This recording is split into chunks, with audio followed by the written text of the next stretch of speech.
We did it. Well, let's wait till we see. We're live on Yes, we are Facebook. streaming live on Facebook. But it's not showing Hi, up. everybody, and welcome to our live stream channeling with the Pleiadian Council through Dante Shante Singh. And we're going to get started here in just a minute.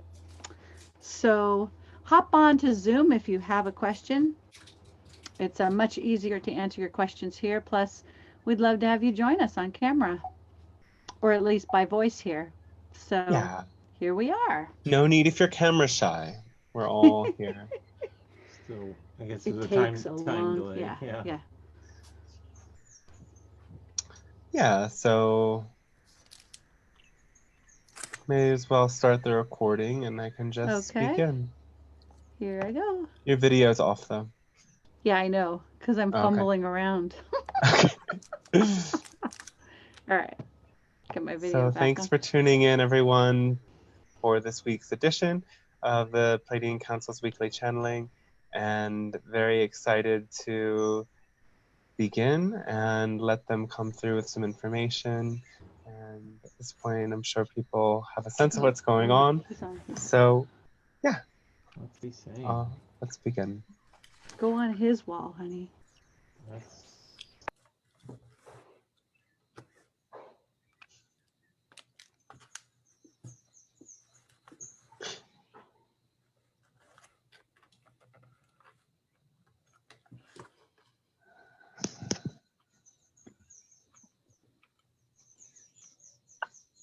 Hello, and we say wondrous day to each and every one of you tuning into this transmission. As the Pleiadian Council, we speak on behalf of the Galactic Alliance and many other guides who are supporting our planet in this grand awakening and ascension process. We first of all begin by thanking you for allowing this transmission to occur in this way, as it is a great asset for us and for many in deepening in our connection with each other, and through that mirror reflection, deepening into connection with all that is. So our appreciation is shared. Today, we are very pleased to share with you, as your planet continues to go through many great changes. Now is a time of a deeper introspection for many.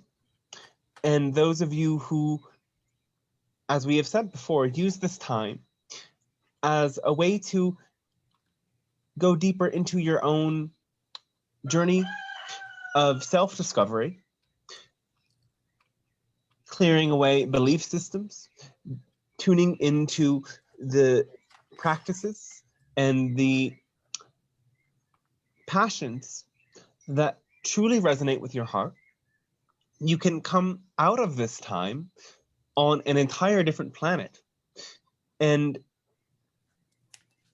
come through as a new person, more prepared to show up in your life in a greater and truer alignment with full integrity. Now, while some of you around the world do experience a reopening of sorts, understand that what you are returning to is not the same world that you once inhabited. It is new in the sense that, having been tested and challenged, every person is coming into a greater understanding through epiphany or through confusion of what is truly important to them. And many people are confused, again, with what is really important to them. They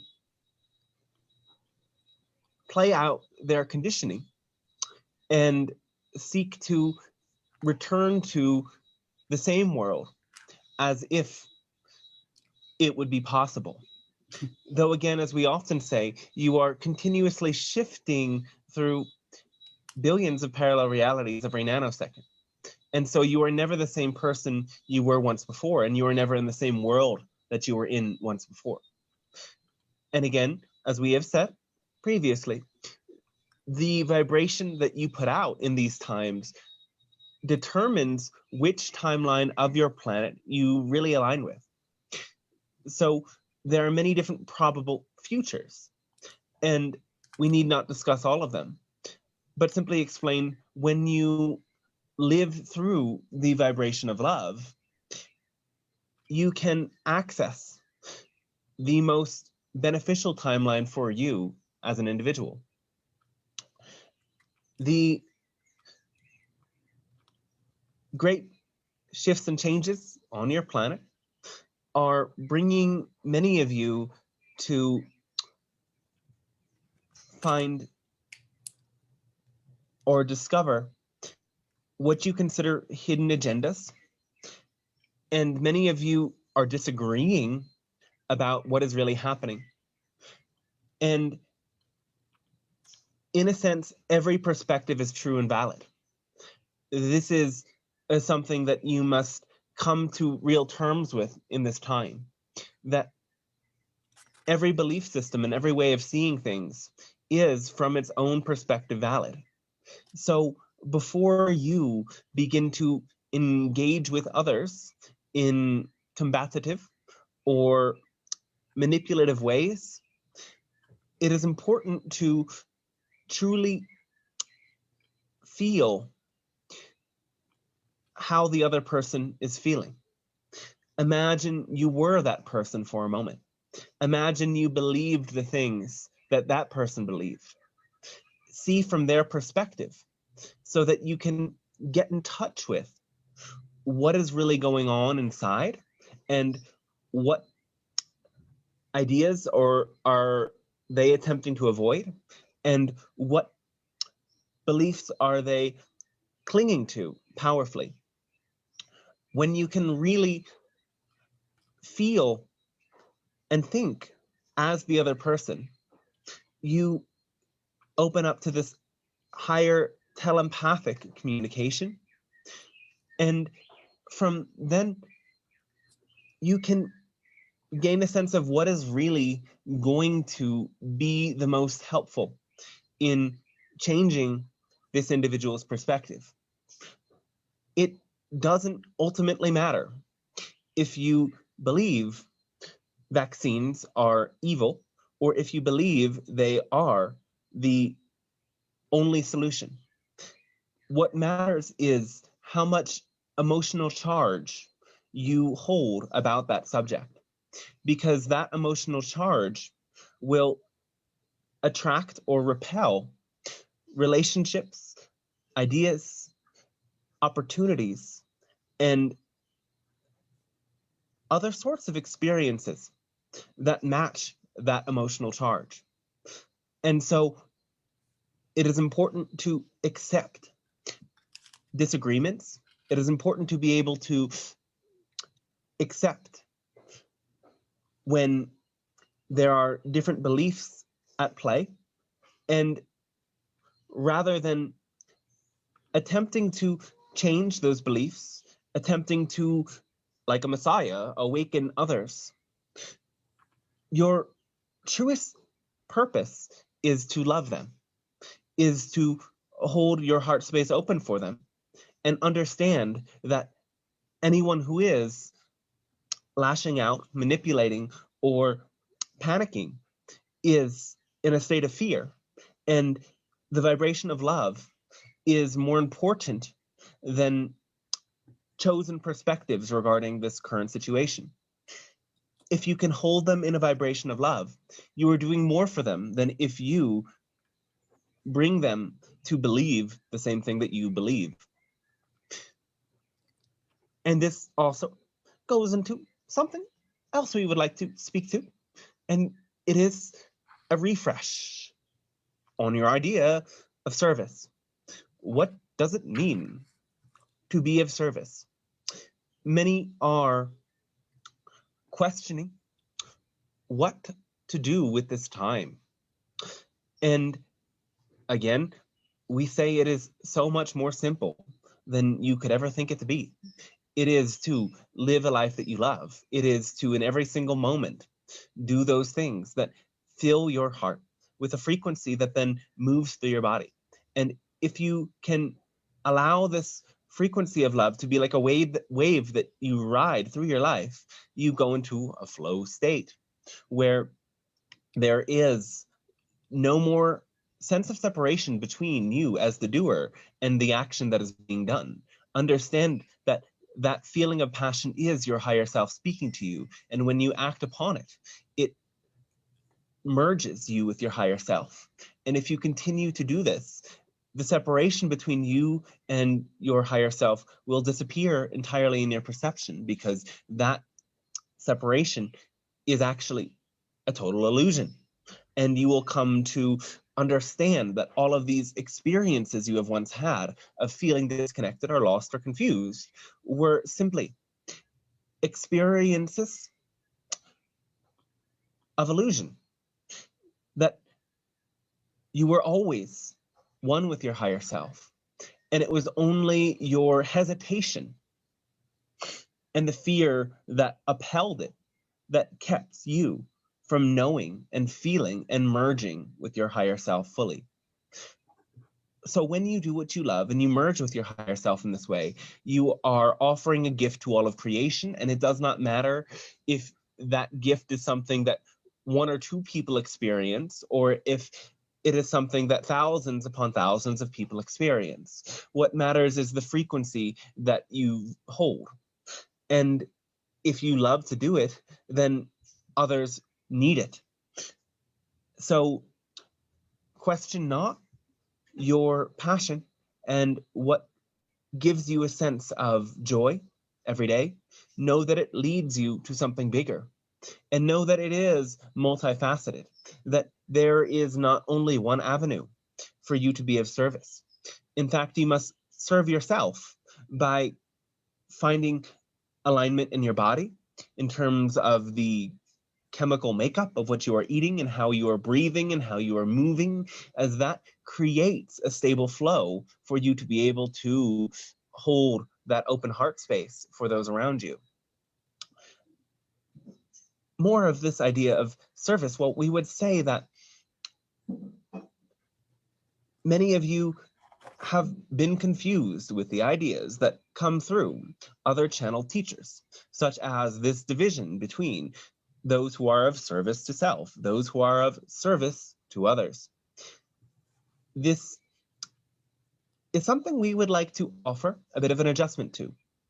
We would say, instead, there are those that are living their love, their passion, and those that are contracting in fear. So know that when you serve others, you are also serving yourself. We would go even further to say that the idea of service to others is unity consciousness, whereas this idea of service to self is a separation consciousness. Terming it this way will help you much clearer, as you can understand that there is no service to others that is not service to self. As you give and radiate love outward, you come to experience more and more that there is really no division between yourself and others, that you are all a part of one larger energy field, and every act and thought and word done with love serves the greater good, the greater benefit, the greatest evolution of all beings. And all that is done with fear creates greater separation, greater division. So again, understanding this, the words you speak are less important than the intention of love versus the subconscious or unconscious motivation of fear. When you allow that love to deeply penetrate your being, it will radiate out. It will cause a catalytic ripple effect, a domino effect that goes in as many directions as you allow it to go. And each and every one of you is here to bring something important, necessary for this evolution of your world. And you need not know all of the details in order to take the next step. So again, this idea of planning in your world is something that is also being reevaluated at this point, as the uncertainty of your times and the shifting nature of your timelines will make it more and more challenging to get a sense of where you'll be a year or even a month from now. When you make plans, make them with love and not fear of what could go wrong. Open yourself to everything that you would enjoy doing, and simultaneously do not attach to it, because there could be a wave of change that brings you on another path. And when that occurs for you, remember that the next step is to be made with love. And when you listen deeply to your heart and pause, you will find the next trajectory that aligns with you in the deepest and clearest way. When you clear away all of your belief structures that create a sense of separation between you and others, those that you see as different and less than must be seen as equal and valid. Even those who are in separation consciousness cannot change to find unity consciousness if you do not fully unite yourself with them. It does not mean you have to hang out with them, engage with them, converse with them. It simply means you have to see them as equally valid and important aspects of all that is. See the ways that they challenge you as opportunities to investigate your belief systems. And again, returning to that initial point, again, this is the most important thing all of you are doing, is an inner investigation of the structures that are not working in your beliefs and in your routines and in the ways that you see and treat yourself. As you use this time to change that, to develop self-loving and universally loving beliefs and take care of yourself in all of the best ways, again, you will be reborn in a new world where the majority are shifting towards unity consciousness. And despite those you see as perpetrators, there will be many grand shifts to unite those humans in your world in the most beauteous ways that you could imagine and beyond. So we thank you for allowing this initial message to be shared today. And we will continue by asking you, in which ways can we be of service with your questions, your dialogues, your reflections, your musings. We are very pleased to continue our interaction in this way. Whenever you wish to begin.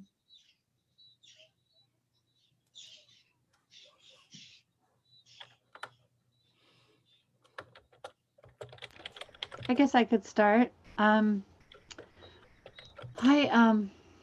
I was told by my friend who channels the angels of divine grace that it would be really good for me to go on the Roshi machine for 3 sessions with an hour for each session. She said that would, or they said that would reset the rhythms of my brain and bring it out of the low frequency state and help it to come into a higher frequency state. And I just wanted to know your reflections or your thoughts on that. I don't know if if there's another way I can do it, that would be cool, but I do like the Roshi machine. It belongs to my friend, so I'm not sure about going into her house with quarantine and all that stuff, if she'll want me to be in her house. Anyway, all these different things, but I wondered if you could comment. What is the specific function of this machine? The Roshi flashes light. You wear All right. goggles and it flashes light. You can listen to music. It also has electrodes that go on the top of the head, and then it just Yes. has flashing lights over the eyes. All right. This is a very powerful permission slip to again bring yourself into that altered state of consciousness and recalibrate your brain in some ways. So if it calls to you, we would encourage you to use it. And again, do not attach to this as the only means to get where you need to go. Because again, all of the tools are built in. And these outer permission slips that come to you are helpful to the extent that you believe in their support and that you feel passion towards engaging that experience. So if Sure. you follow through with this idea, it is important to, as you reach those higher levels of consciousness during the experience, remember that sensation in your body. Remember any downloads, symbols, images, connections you receive, as remembrance of that state will allow you to retune to the state before. And as you access that state, affirm to yourself, this is a natural state of being. I can access this at any time. And I'm grateful for this permission slip to help me initially see the potentiality of this state. And now, from this point forward, I choose to believe and experience that I can return to this state whenever and however I wish. Wonderful. Sounds great. All right. Thank you so much. Oh, a great thanks to you as well. All right. If anybody has a question, they can just go ahead and ask it. Oh, okay. I have a question. I put it in Yes. chat, but I'm ready to ask it. Yes, somewhat ready. All right. Need to take a deep breath. Ah, thank you. I am going to kind of talk around it for just a bit, and you can kind of answer it in any way that You will talk around it. All right. I will talk around it or through it or something, because there's parts.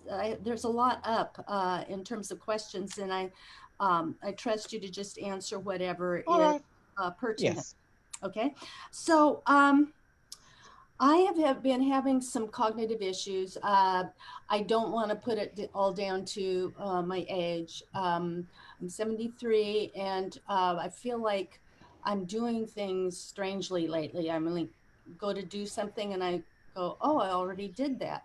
And it shows up in different ways, but it's significant enough that I've consulted my doctor about it.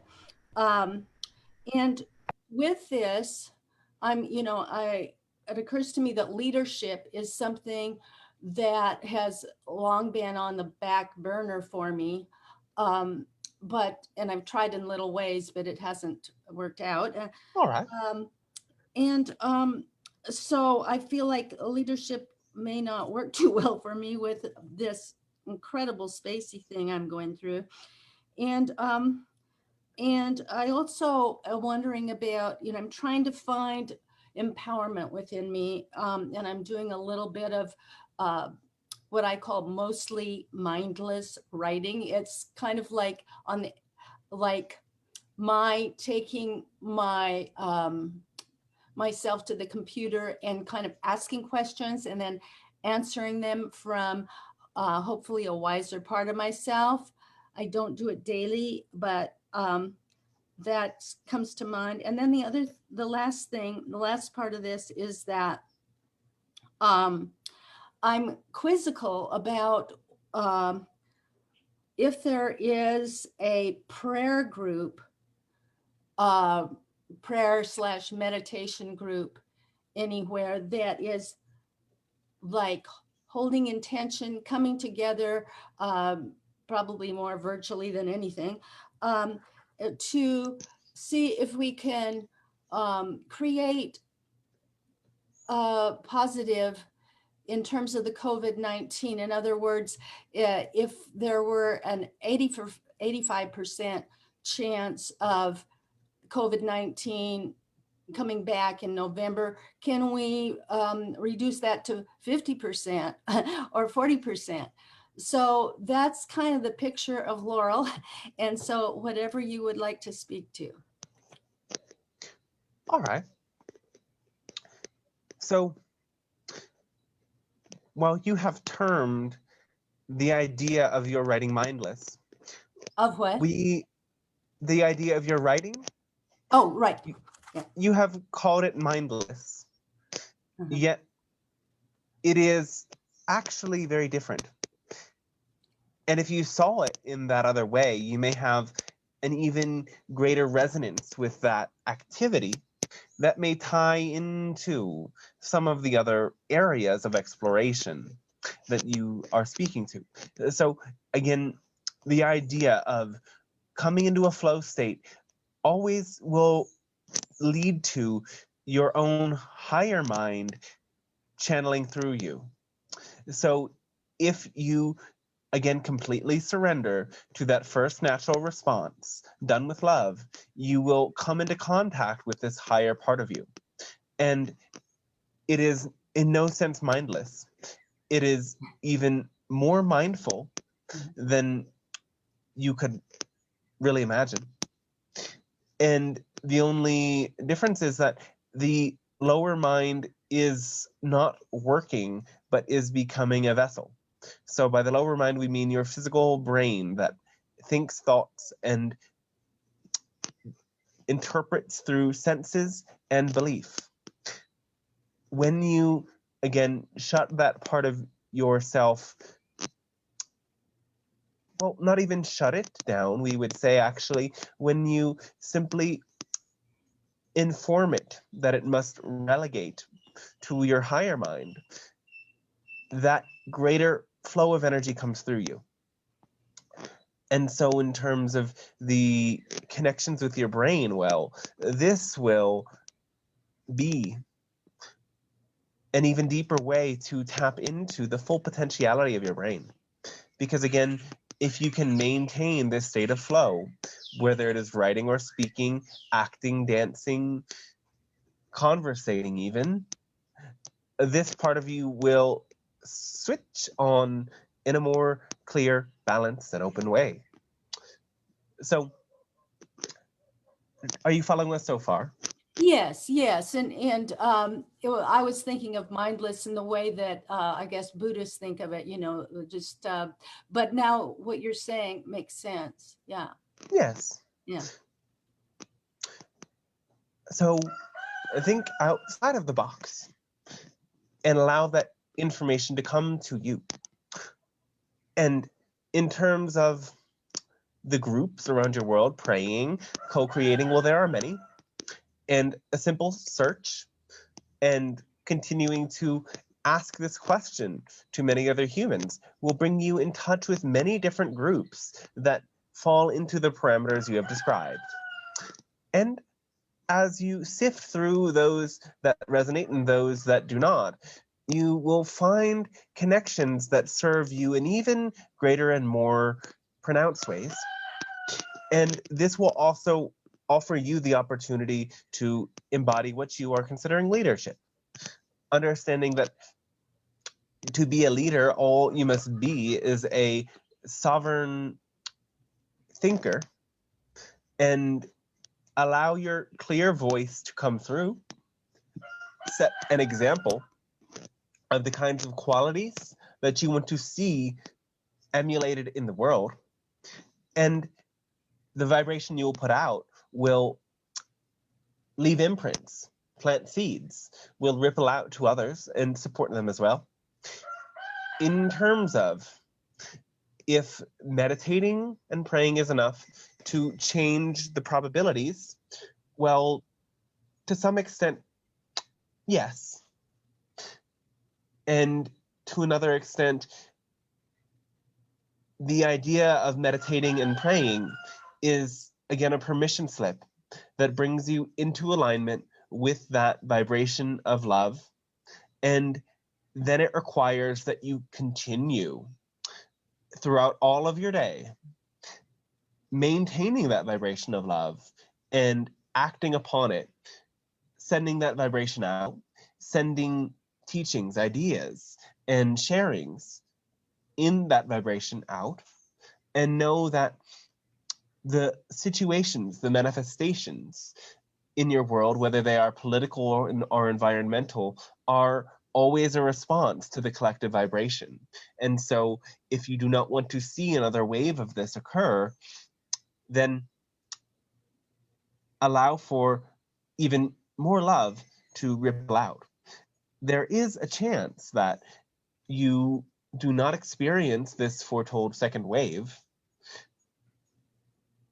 and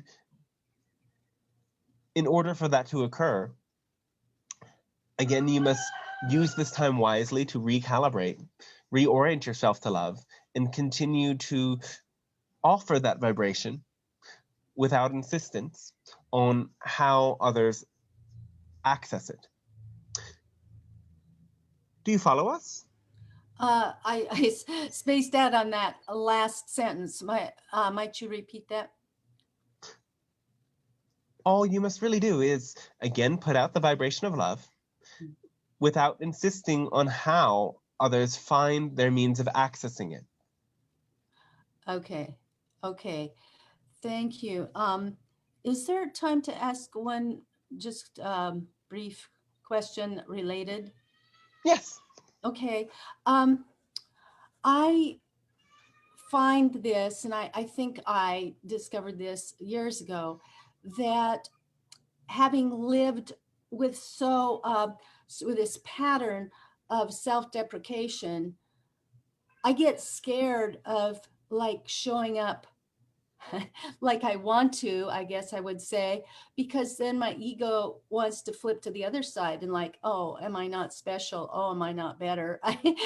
And I know those are just voices, but they're frightening to me because for some reason I wanted to have humility in this lifetime, and it doesn't look like humility what goes on in my mind, and I don't want to get all puffed up because that wrecks the whole thing, right? So well, here is the ironic thing that eventually many of you will come to, and it is the understanding that to attempt to be humble is the most arrogant thing you could do. Great. Yeah. Because again, humility is simply an embodiment of your most natural state of being. You can be humble and powerful at the same time. In fact, to be truly humble is the most powerful state of being you could be in. Because again, humility is actually not caring how love-based actions are done, are received. So it is in giving up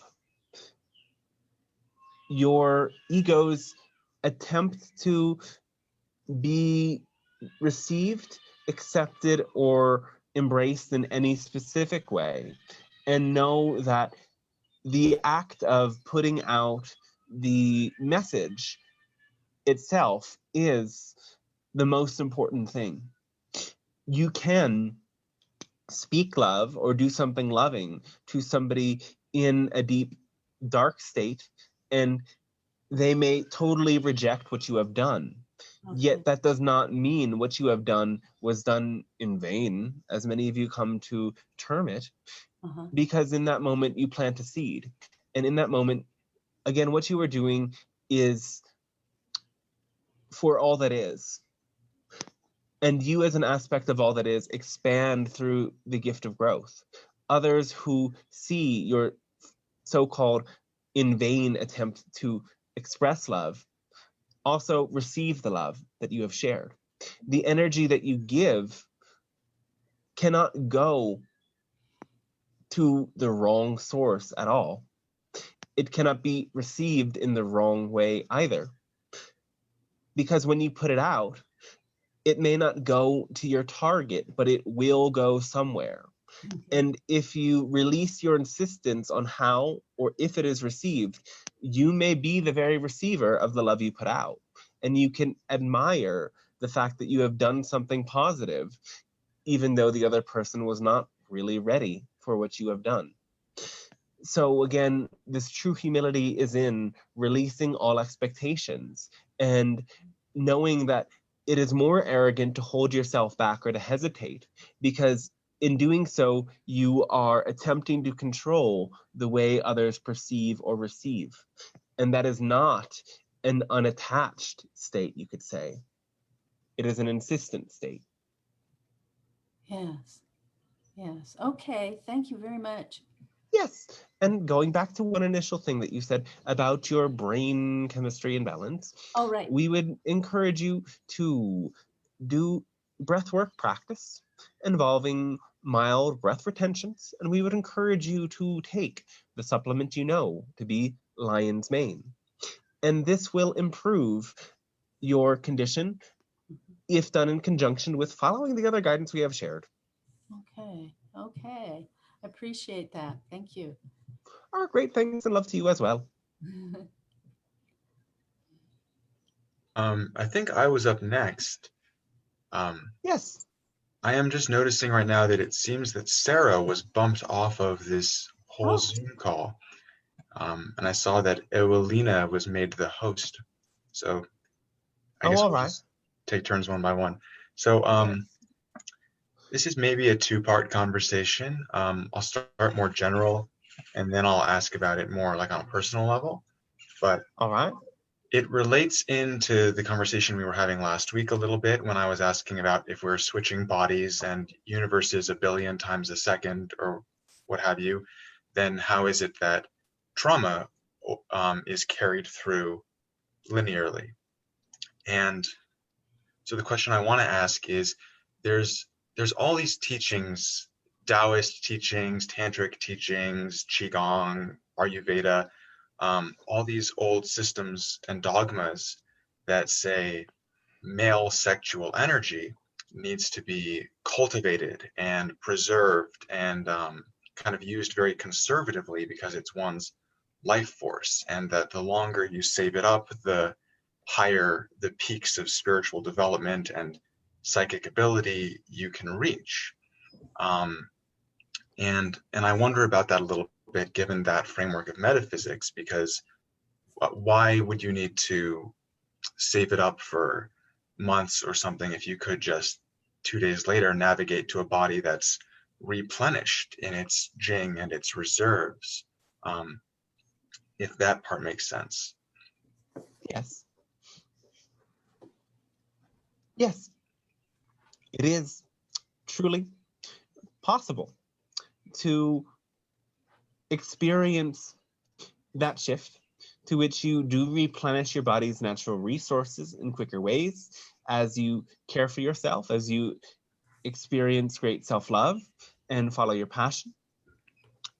And it is also potential that this permission slip of holding back the release of sexual energy in that way does increase over time some strength, some higher cognition and functioning. Yet this decision really must be made from a self-loving place. So there are many who, in attempting to follow these guidelines, will experience a great fear of losing energy. And this fear of losing energy guarantees a loss of energy. It creates an anticipatory vibration of loss that is more draining than if there was a release of the sexual energy in that way otherwise. Do you follow so far? Yeah, you're actually anticipating exactly where I'm intending to go with this, because I mean that's what's been going on with me. Yes. I see how this permission slip and this set of teachings could be really helpful for some soul who is less conservative, like they're just honestly, if they're just having sex 4 times a day and wasting their energy and not focused, it can be good to move in that more disciplined direction. But for me personally, like, I had sexual trauma in adolescence. I'm already conservative and restrictive by default. And I'm just trying to open up my ability to like flow and have a human experience and let myself have a sexual nature and a desire principle at all. And to have these teachings on top of it that say, if you engage with yourself, or if you engage with another, it's going to take a week at least before you can climb back up the mountain and have, like, I guess I feel like I'm creating after effects for myself that I don't know if I actually need to create, and if maybe they're just coming from a restricted thinking place. Like, at the moment, it seems like sometimes I have to wait a week before these abilities to, like, all this cool stuff, like sensing the vibrations of plants and getting intuitive downloads and the multitude of other amazing psychic phenomena that's showing up in my space, is worth its weight in gold to me. And I don't want to give that up for the sake of, my sex life. But I feel like there should be some way to reconcile the two. And I feel like maybe it's a false dichotomy that I've created for myself. Yes. So let's support this reframe. You can say that the greater purpose of this tool is both that build-up of energy, but it is also a build-up of pleasure, as many in male bodies do experience a premature, as you say, release of energy in the sexual experience. Using these tools helps you to actually enjoy the sexual experience more. They are founded in that principle of allowing yourself to enjoy and take in the full sensory experience and have pleasure within it. And again, it is the conservative nature of your times that you have evolved into that is so focused upon outer productivity and success and your definitions around that has distorted this ancient teaching into something that is generally limiting to those who receive it. So we will say that your orgasms are a great gift to all of creation. The energy that ripples out through your experience of pleasure is something wondrous that affects all realms. In fact, it is one of the most potent vibrations you experience in your human form. Of course, this can also be an alluring energy to other astral forces when not used in appropriate ways, though that is not the case here. We simply must add that caveat. Though we will say that what is most important is the emotional state and the orientation of your energy and your thought process when you have the orgasm. So if there is a guilt or a sense of loss in that moment, it will carry over into residual grief and shame. If there is a sense of surrender, of deepening into pleasure, of self-love in that moment, then you will allow that energy to ripple and carry out through the experience, through the following days and the time coming. So play with that and know that you can build energy and hold and allow it to stay at that higher point, close to orgasm, and let it simmer back down.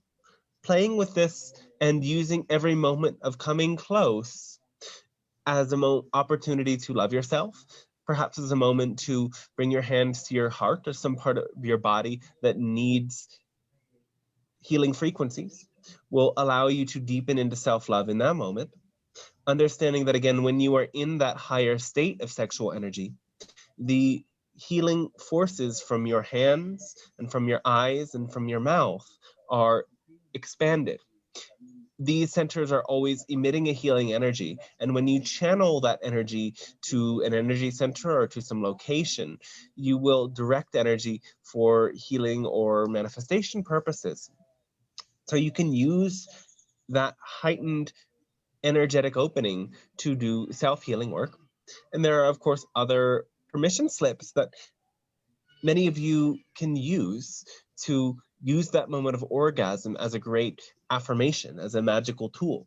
Some of these permission slips involve simply saying affirmations out loud or in your mind at that moment of orgasm, because again, this is a moment of imprinting. When you are in that higher energy state, whatever you are thinking and feeling is imprinted in your being and leaves a residual effect. And another tool that is powerful for this imprinting is the idea of sigils. You can look up sigil magic and play with that permission slip as well.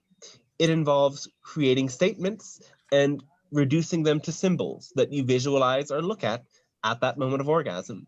And again, that whole intention, that whole spell, and everything you have done leading up to it is imprinted in your energy system in that moment and allows for a greater opening to occur.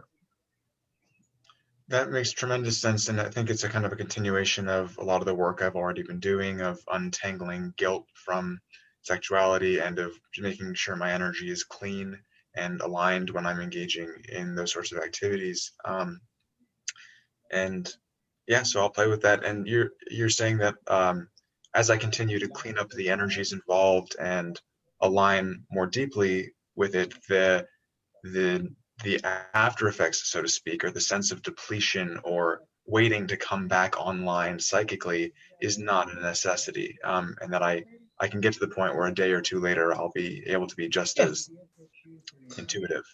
Oh yes, most certainly.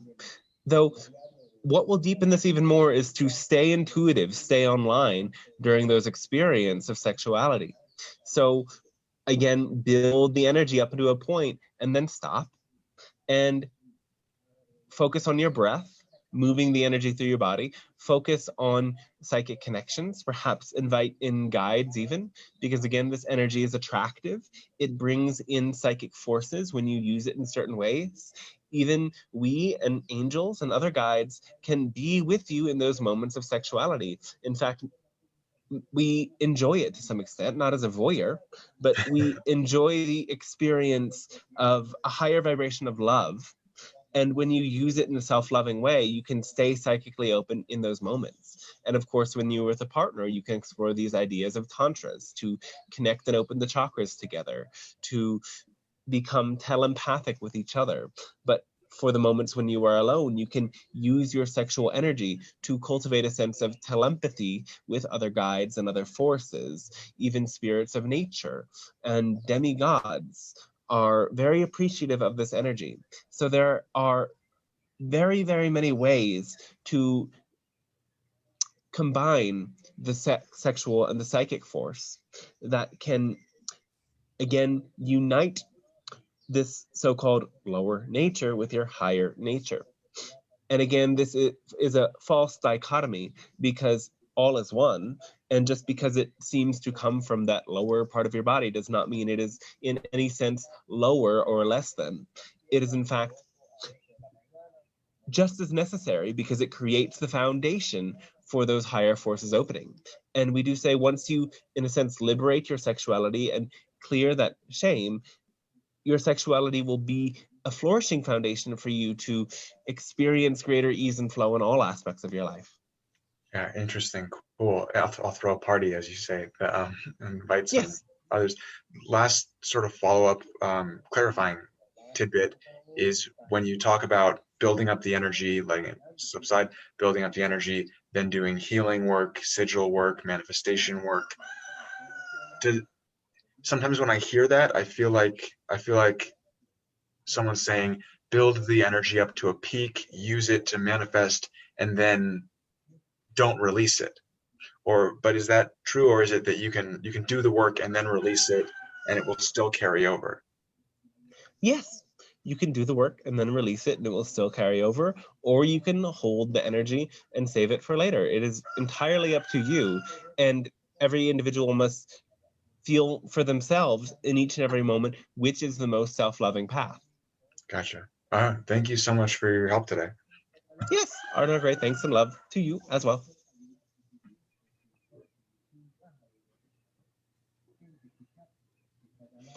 So the next person who would like to ask a question may unmute themselves. So far, do we not have our friend Sarah? Oh, with Alina, us? would you like to Hi. ask a question? Yes. Okay. Oh, you are back. Hello. I'm back. Hello. Well, welcome, beloved council, and hello, everyone. Hello to you as well. Yes. So, I have kind of two questions, if that's okay. Yes. And so, my first question is, does, because obviously my understanding is from my own experience that I have been and lived and experienced existence on other planets, etc.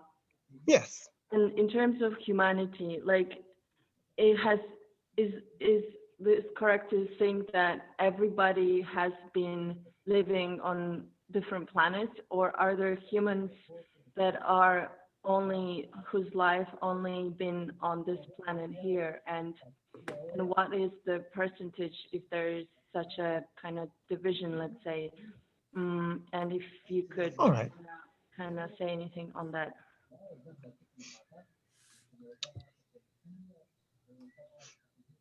Every human has a shifting nature. So understand this idea of past and future lifetimes are, first of all happening right here and now. And as well, they are always adjusting to your own vibration.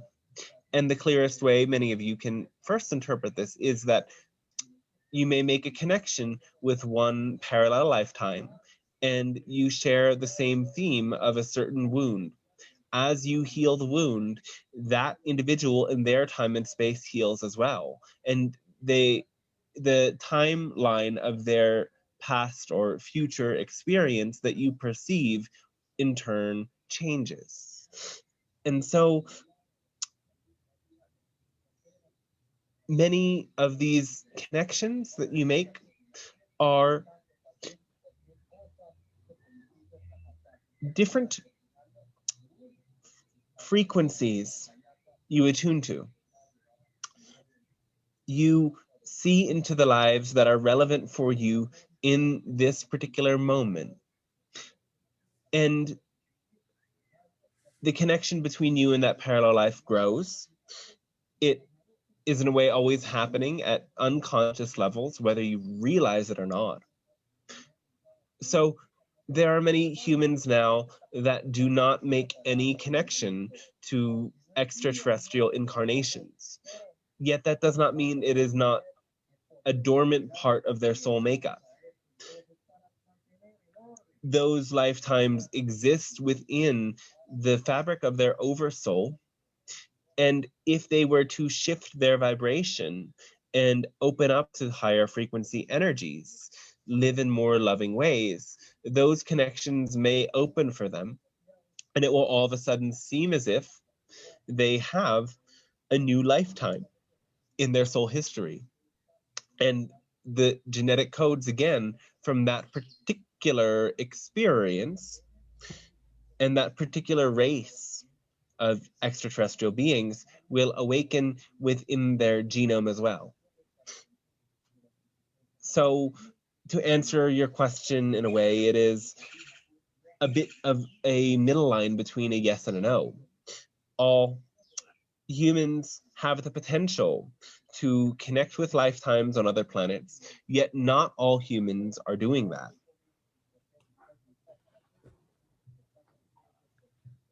I see.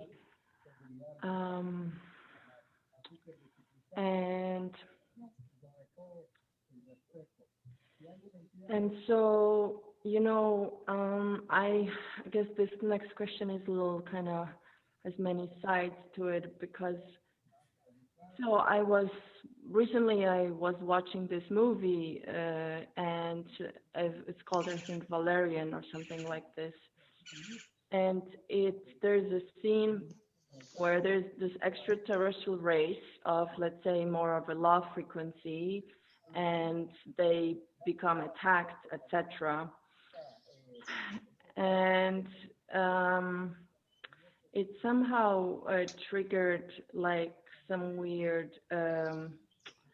let's say, maybe trauma or something, where I seem to have some kind of maybe dormant fear about, you know, living on a peaceful planet and then being attacked by external forces, let's say, out of the blue, or some, you know,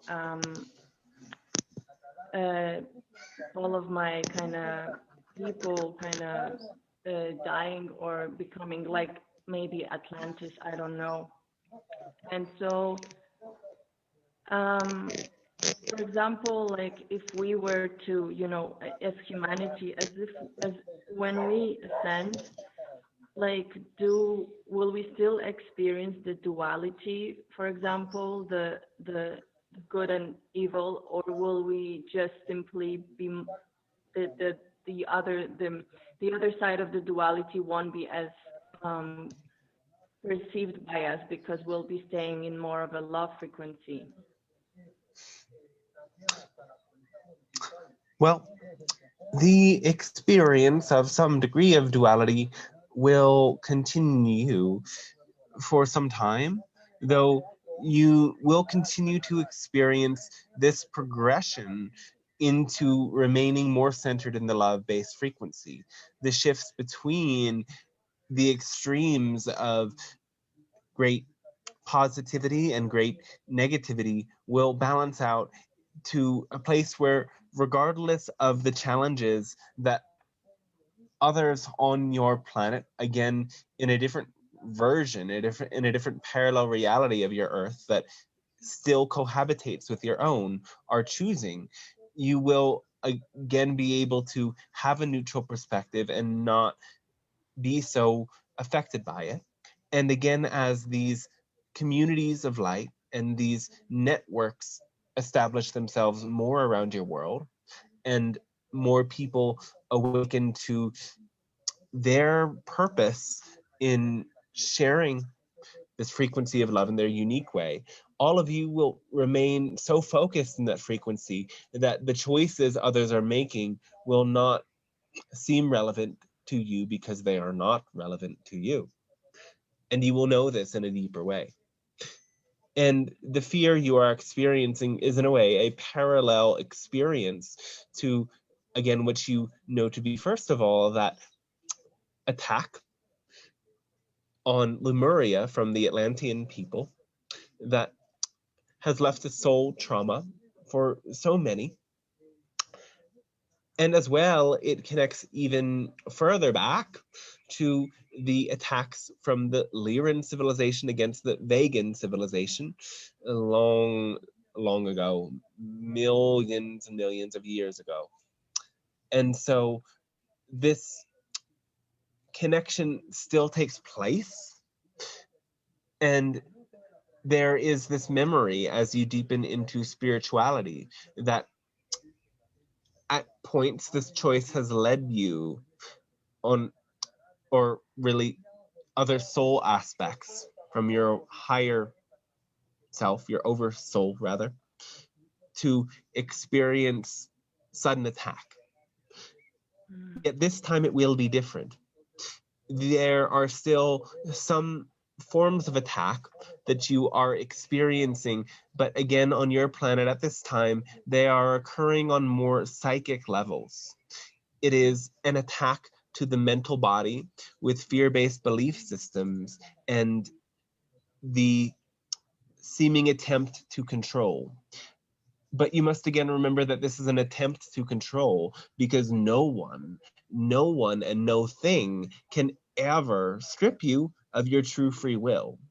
Even if they attempt to force you to do this or do that or go there, you will still have the choice and still find the opportunity to choose a different path for yourself. And all of you must firmly and fully remember this to move forward. So again, there is a parallel experience happening. Again, from Vega, from Lemuria, there were attacks made that you are making a connection to, and so are many other light workers. But you may release the fear, because in this time of your planet, the attack that is being made is only psychic, only mental, and is much more easy to escape. I see. Thank you so much. And for example, do you guys ever like, is your world like, is any of Completely the safe? What? Completely and entirely safe. Wow. The Galactic Alliance creates an immense force field of light and vibration that keeps out any of those negative extraterrestrial forces. And when we come to your world, we do bring that force field with you. And therefore you are totally and entirely protected from off-planet attacks. The only attacks are coming from your own planet. And Unless possibly. you choose to, again, make psychic connection to negative extraterrestrial forces. We cannot prevent that degree of connection from taking place if that is a choice you individually make. Okay.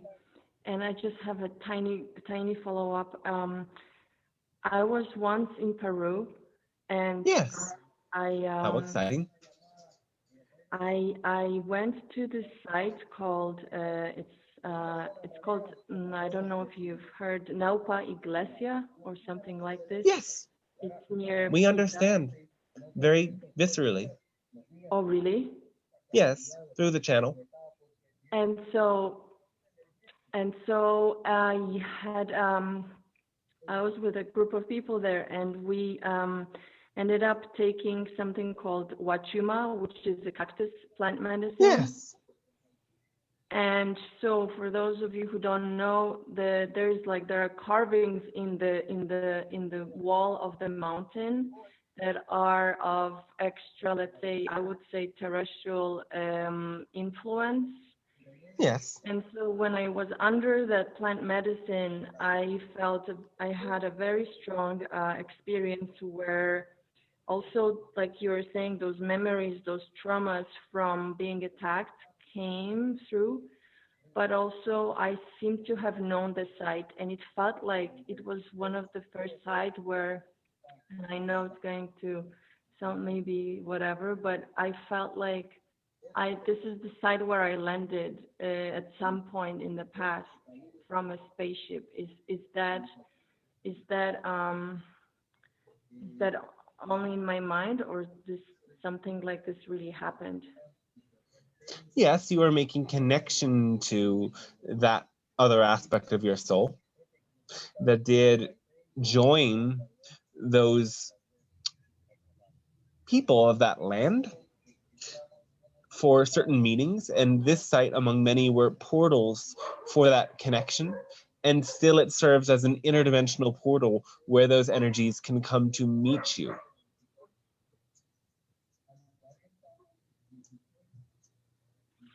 Yeah, there's a part of the carving where I figured out under the medicine where you can align your head and you can connect with the crown chakra to the stars up above. Yes. Or the space up above. Okay, Yes. thank you so much. Thank you so much, dear Council. Yes, and we must remind you as well that whenever you visit such a portal, you may experience it as a moment of your past, but it is still occurring. And so are those experiences of your extraterrestrial nature.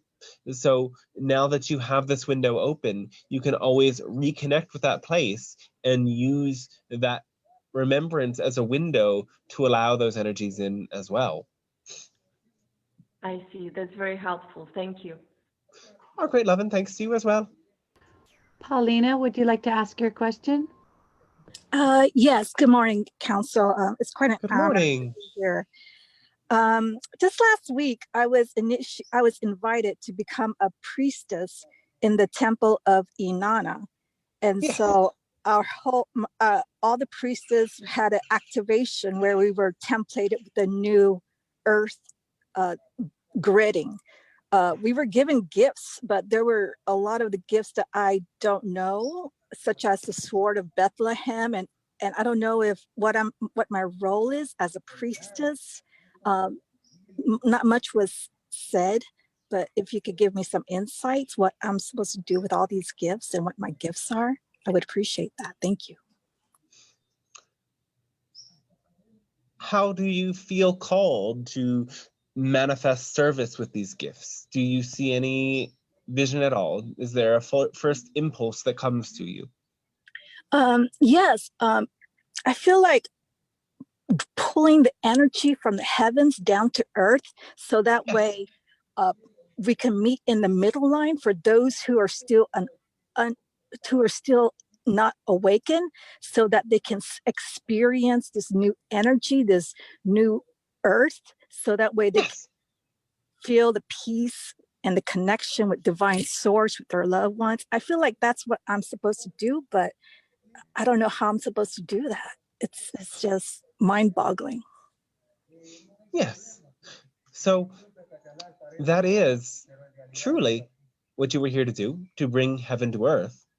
And again, it is much simpler than you think.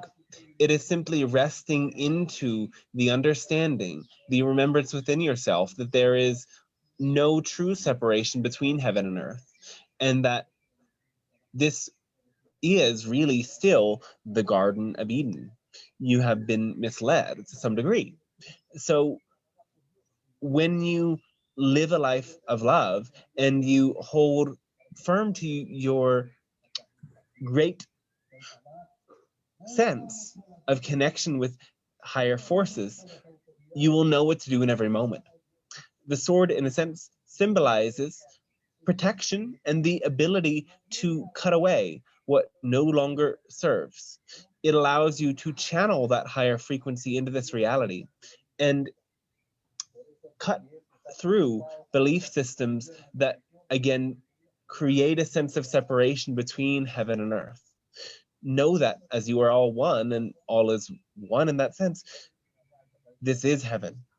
And the more you can show and teach others that, you will be fulfilling that role as a priestess, as it is simply to inspire the divine remembrance that you are God.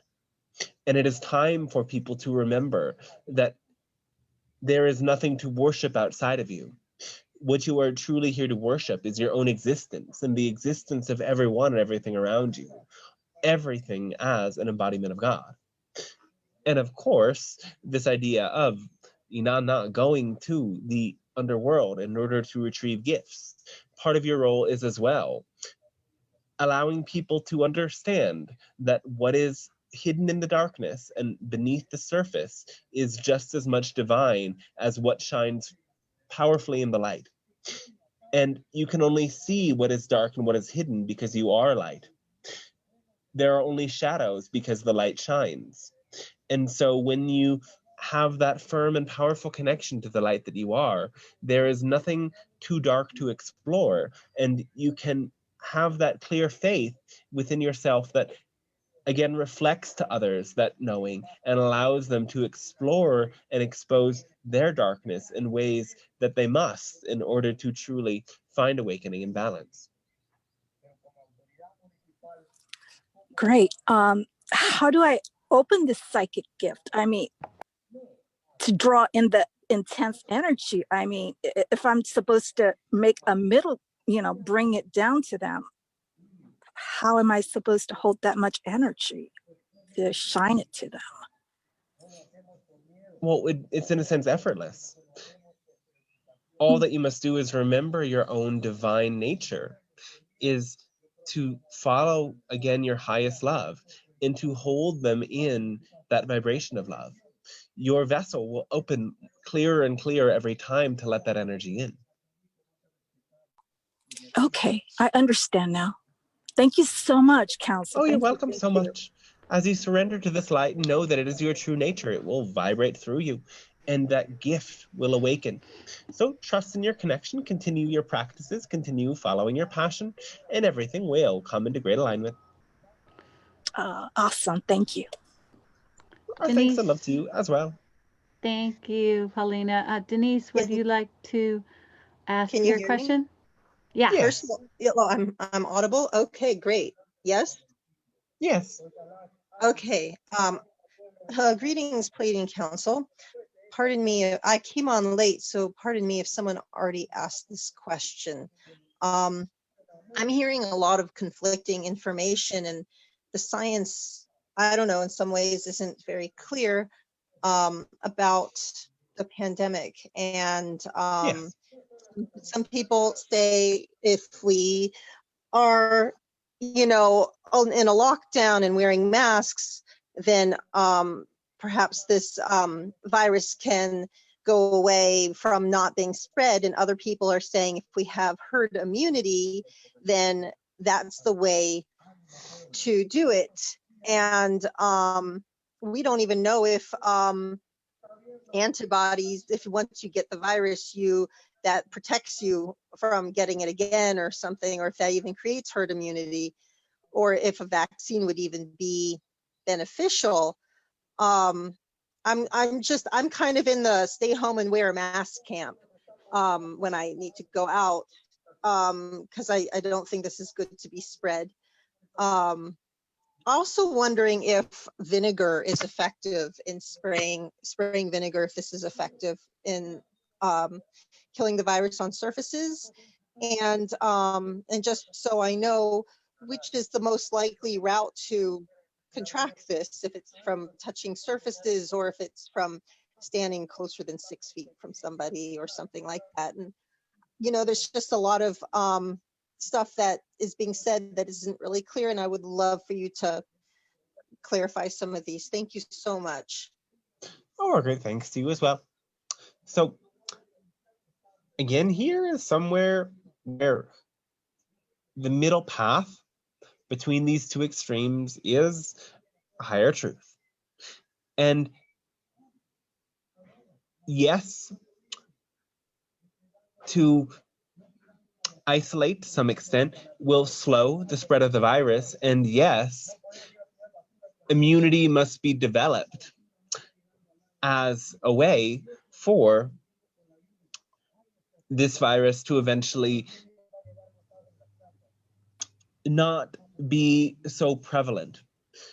So in a way, what you are doing is postponing the inevitable, which is to an extent a wise choice, as the virus cannot and will not simply die off through this procedure, yet it will slow the spread and allow for that immunity to develop over time. Of course, there are forces in both arguments that are based in fear. And again, this vibration of fear is what will lower your immune system the most. If you are fearing the virus, or if you are fearing your loss of free will, both of those energies will lower your immune system, will prevent you from finding your truest excitement, will prevent you from doing, again, as we are saying, the most important thing of these times is building new structures for a new you in a new world without the same limitations, without the same belief systems, without the same behaviors that you were months before. And when you do this, you will again step forward in a new world with your gifts available to serve and lay a foundation for a new earth, as many are further behind in the process. So the best way to prevent this virus is again by not allowing the force of fear to overpower you, and practice those things that stabilize and clear and balance your own vibration and your emotional body. As per other ideas here, yes, vinegar will clear and kill the virus from surfaces. And when you go out, taking that distance from others is effective. And there is nothing more to really worry about. If it makes you feel less fear to put on gloves when you go to the grocery store, then we would encourage you to do that. If you don't feel bothered any which way, then it is all right to not wear the gloves. Because again, it is that vibration of fear that lowers your immune system the most. And exercising and eating well and following your passion, tapping your body even, are all ways that naturally your immune system can raise, and you will find that balance, that clarity. Yes, what about masks?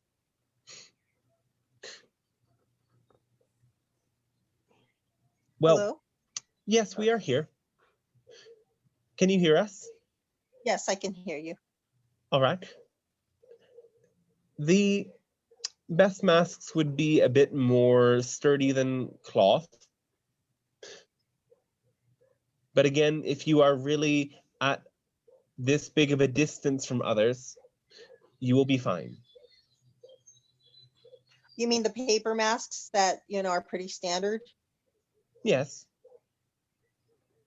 So those, the paper masks that I have are better than cloth masks. Yes. Okay. And that is for protecting others, or And for yourself. protecting myself and myself. It does protect myself as well. Okay. Great. Okay, so just to have a distance is the best, and vinegar is fine, and to not be afraid. And Yes. Okay, great. Thank you so much, Pleiadian Council. Oh, you are very welcome as well. Okay, Victoria, would you like to ask your question? Are you there, Victoria? Okay, let me look at my list. There she is. Yeah, I didn't. Hello. I have no idea what brought me here, but here I am. And Oh, congratulations. thank you.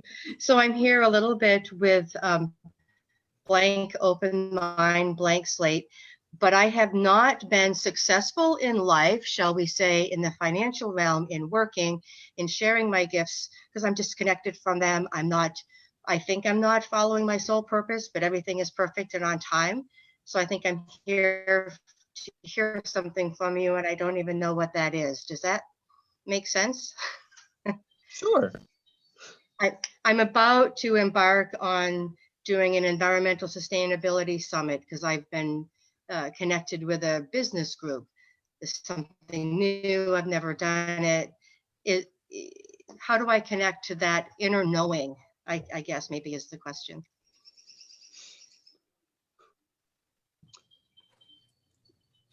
Do you not already know to some extent that this is the right path for you because you feel passion for it? I do feel passion for this, but I don't feel connected to my sense of self. I'm all over the place. I am chaotic. I am ungrounded, perhaps.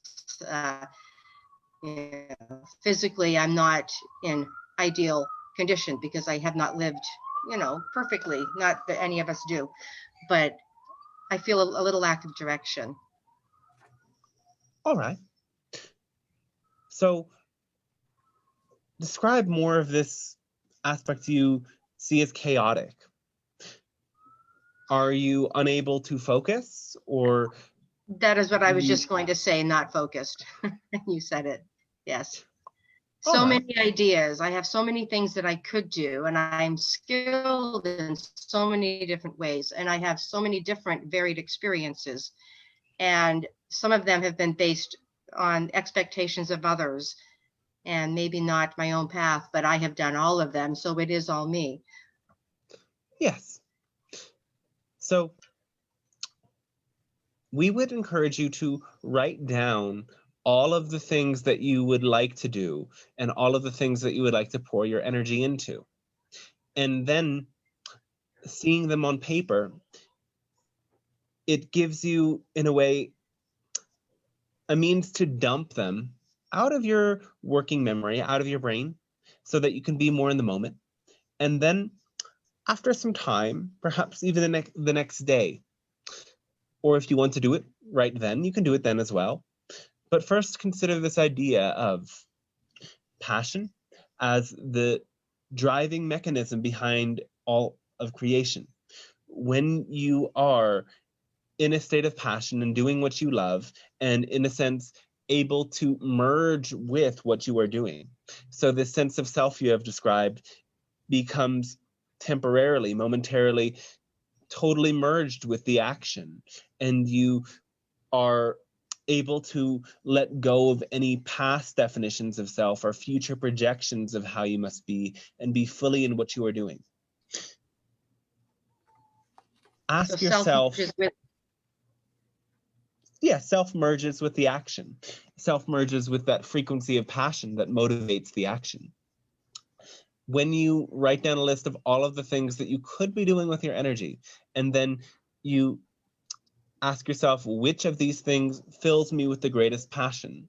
Which of them do I personally feel the most love and connection with?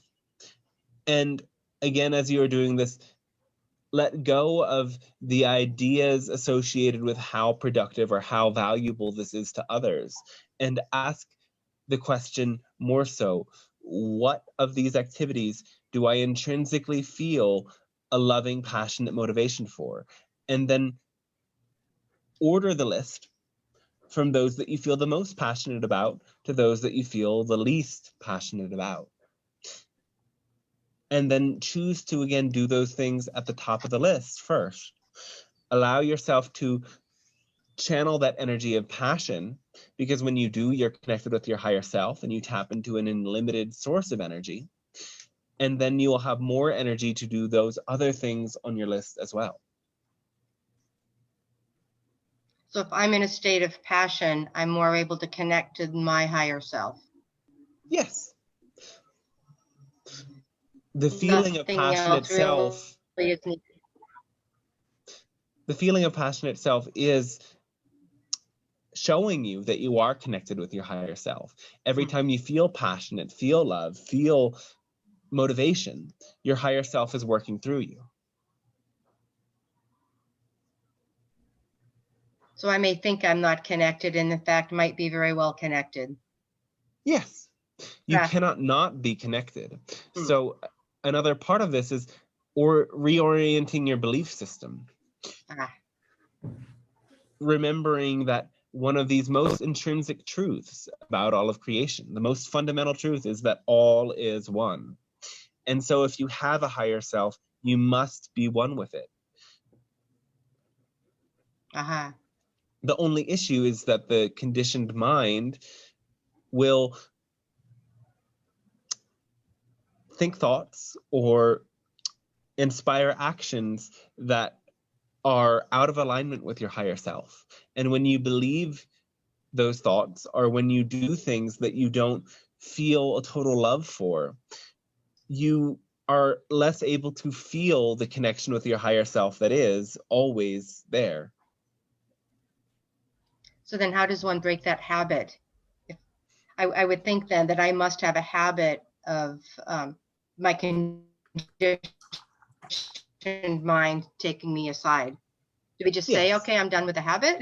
I mean, maybe it's that simple, but... Well, it is that simple in the moment, but again, there are many choice points, and you will come up again upon a new choice point after a new choice point after another choice point that will be a sort of cross in the road where you can choose to follow your passion, or you can choose to sabotage your passion, to do something that you don't really enjoy. And it is really a matter of being so present with yourself that you are able to adjust your behavior or your thought process in any moment when you feel that emotion of an out of alignment energy arising. And again, know that actions that you take with anxiety will always build more anxiety.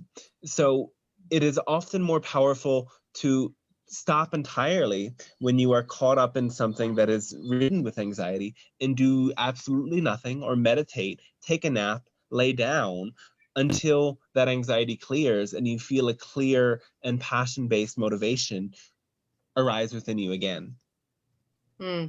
I choose. Yes. I can put that in my space. I choose. Yes.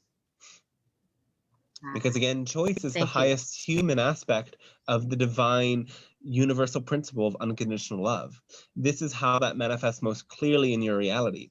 When you give yourself over to the truth that you can choose something new in any moment, you have unlimited possibility of what you choose to some extent, then you are aware of the divine and the divine's gift to you of unconditional love.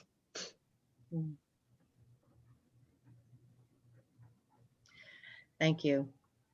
Oh, our great love, and thanks to you as well.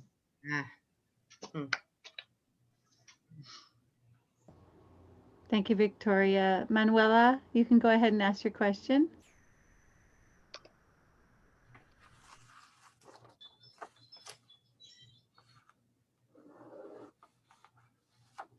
Manuela, are you there, hon?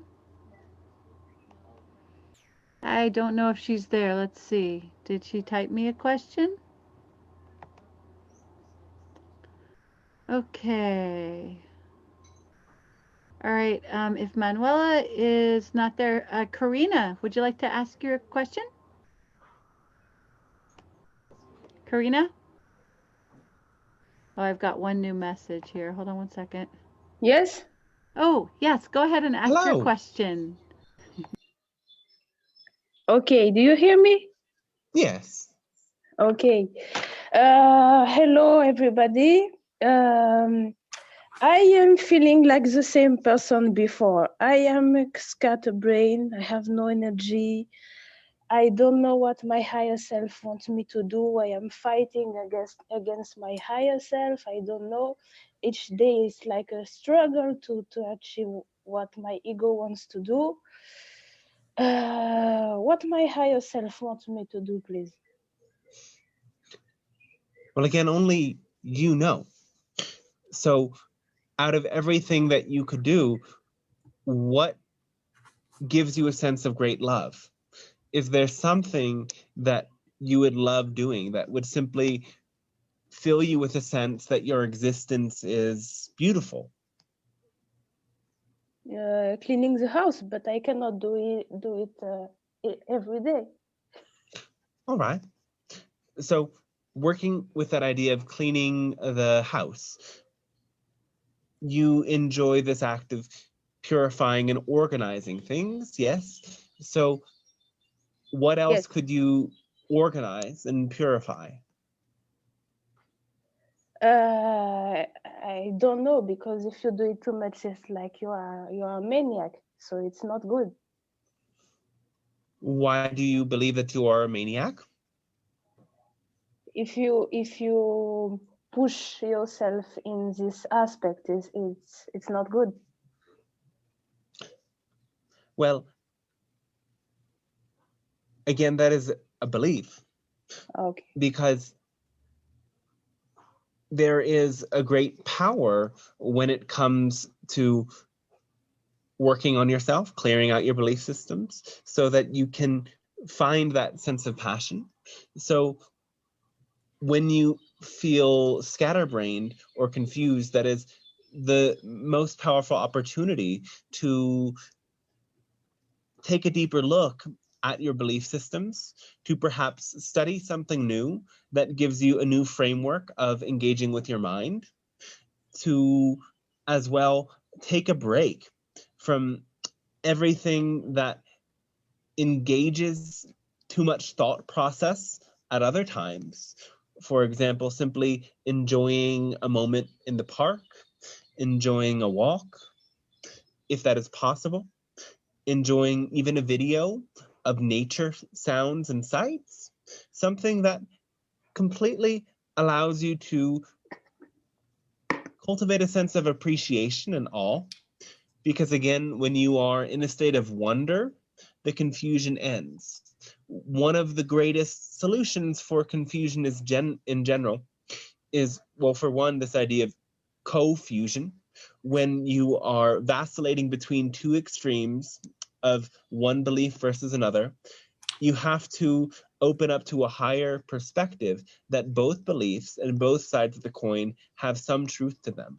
And so instead of trying to choose between one thought or another, or one pathway or another, you come up with a new thought or a new pathway that unites both of them and takes truth from one or the other. And the other greatest solution for confusion is wonder, awe, and curiosity. So when you can focus upon things that fill you with a sense of wonder and mystery and surrender, enjoy the experience of not knowing, you can open up to higher frequencies. This allows your higher self to again work through you, because in that state of appreciation and gratitude, your energy raises and new information intuitively is accessible to you.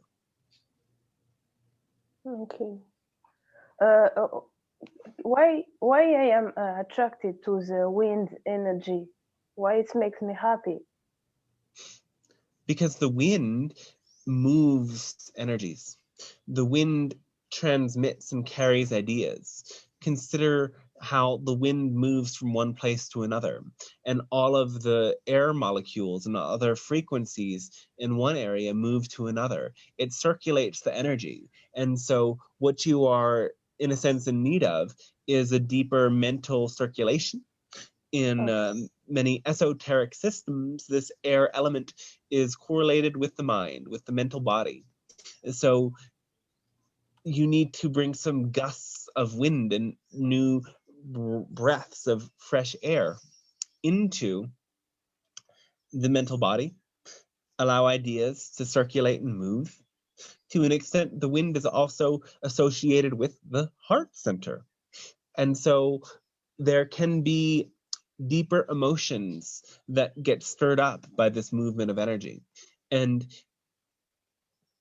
allowing and accepting the process of feeling emotions deeply is again part of the process, because in order to change belief systems, one of the most important things to do is to feel the emotional weight every belief carries. And when you feel deeply and have acceptance for that emotional weight, it is much easier to discard the belief. Understand that everything you are feeling is the result of a belief about yourself or about your relationship with God and the world. So when you are feeling these intense emotions, allow it to be like a windstorm. Even shake it through your body, taking deep breaths in to emulate the wind. Breathe into what you are feeling and say to yourself in some way, I love and accept myself, and I love and accept what I am feeling. And I invite myself to see to the foundation of this emotion. What is this emotion built upon? And when you can get to the core, bring that wind in, bring that breath in, and allow it to shake it loose and blow it from the surface. Okay, thank you. We have quite a list. Okay, sorry. It's all Thank right. you, thank you. It's our E.T., great love and thanks to you as well. Okay, goodbye. Thank you. Thank you, Karina. Manuela has a question about telepathic contact. She's wondering if someone is trying to contact her telepathically, or if she's being prepared for telepathic contact. Yes.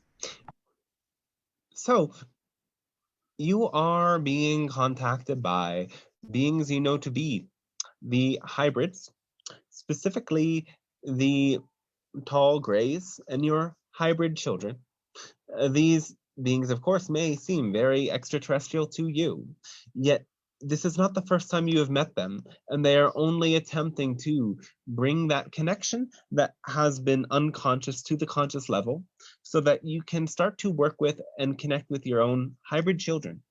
So at some point in this life, you have contributed DNA to the creation of these new races, and as you allow this connection to occur and release any fear about the contact and fear about the unusual appearance or characteristics of these beings, you can come into a greater alignment and understand that telepathy can also be considered telempathy because it occurs through feeling. So when you bring yourself to feel the deeper core of the sensations and emotions that occur in these moments of contact, you can deepen into your connection with these beings, and they can support you in many different ways. There are also different guides connecting with you to help and ease this process, and you can consider those beings angels. They see the importance of the connections opening for you, and they simply want to facilitate the ease of the connection.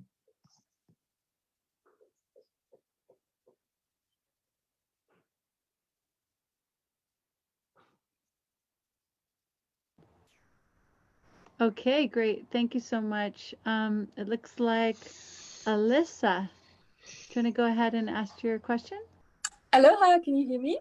Yeah. Yes. Hello. Okay, thank you so much, Council, for all of your support and guidance. And the last time when I talked to you guys, I was asking something about my tooth, and you were letting me know that this is referred to something like a blockage that is happening in the throat center.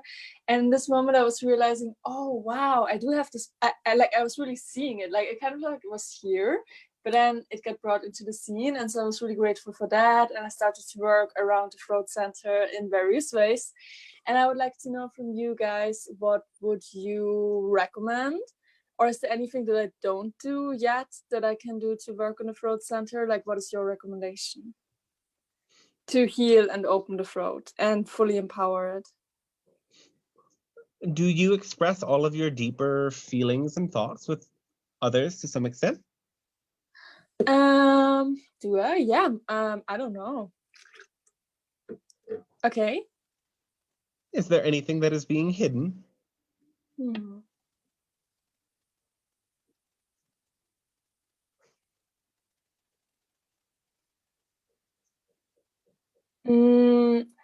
Not that I consciously can think about, but maybe. All right. So see if there's any moments where you are feeling something that you hesitate to express, and perhaps write it down or reflect upon it, and then bring it into some communication. This in turn will help your throat to open more. And of course, there is also this receptive aspect of your throat that is your connection to listening, to hearing. So are you hearing the messages of your guides clearly? Sometimes. All right. And when you are not, what thoughts are you listening to that deafen you to the higher knowing? What? Oh, I don't understand that question. When you are not hearing your guides, what are you hearing instead? Because again, you must become, in a way, deaf to the conditioned mind in order to let the higher mind speak to you. So if you are not hearing your guides, you have to turn down the volume on the conditioned mind and the many thoughts that are simply the result of belief systems. When you can quiet those down and turn them to a volume at which they are ignorable, you can then start to hear those messages from your guides and in a way turn the volume up so they become the primary thing you were listening to. And of course, the voice of the ego and the conditioned mind will always be there in the background, and it will simply become less of a distraction. That's a really good recommendation. Thank you. Oh, yes, sir. Thanks to you as well. And I have been toning a lot. I wanted to know if this was really helpful for opening my throat. Yes, that is a very helpful tool that continues to develop the throat and also allows you to channel different frequencies into this reality. So continue to use that, and also know that you're always using your voice. And so every moment that you speak can be a moment that you feel deeper into how your voice resonates throughout your body.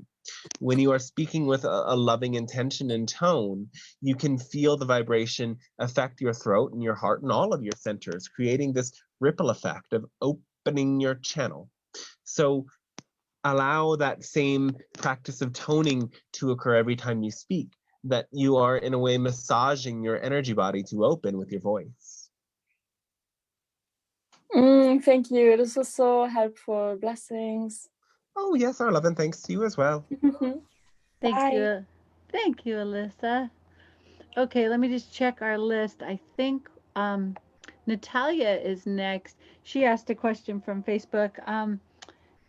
Natalia, if you're out there listening, okay, so her question was that she feels like somehow she is blocking the unconditional love that she feels is like perhaps just behind a veil.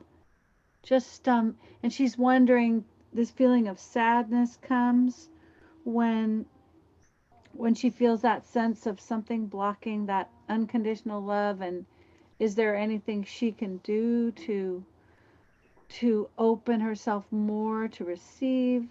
I'm pretty sure that was her question. Yeah. Yes.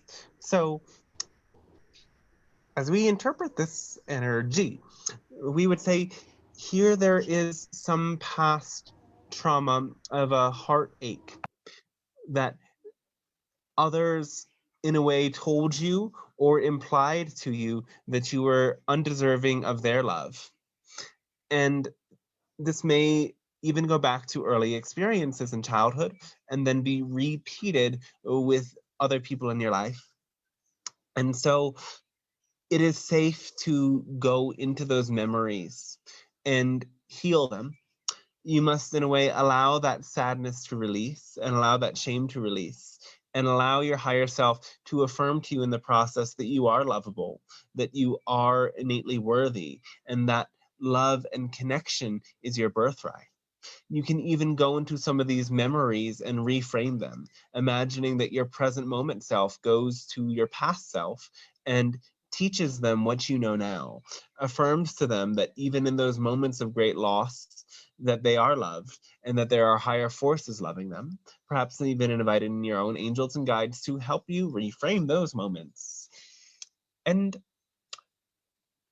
as you do this, you in effect change the past and you change your own body's makeup.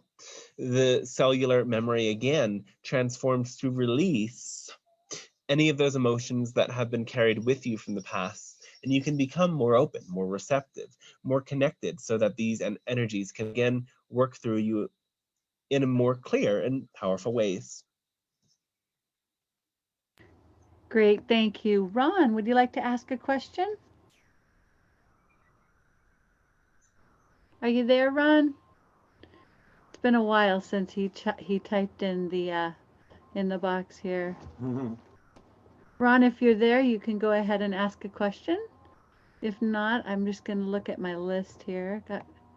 Still have a bit of a list.